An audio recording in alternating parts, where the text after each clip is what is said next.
Eto mga kapatid, ano po ang pinakamalaki niyong napanalunan sa isang raffle? Ikaw ba na nasubukan mo nang manalo sa Hindi raffle? ako swerte dyan. Hindi ka swerte dyan. Ikaw? Ito, ibahin mo pagkaswerte nito. Dahil isang kababayan po natin ang nanalo sa Dubai. Ito yung nanalo ng 25,000 dirhams o 380,000 pesos.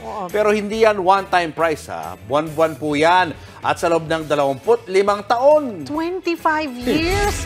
Siya po si Fraylin Angob, ang 32-year-old Lucky Girl Grand Prize winner ng Fast 5 Emirates Draw.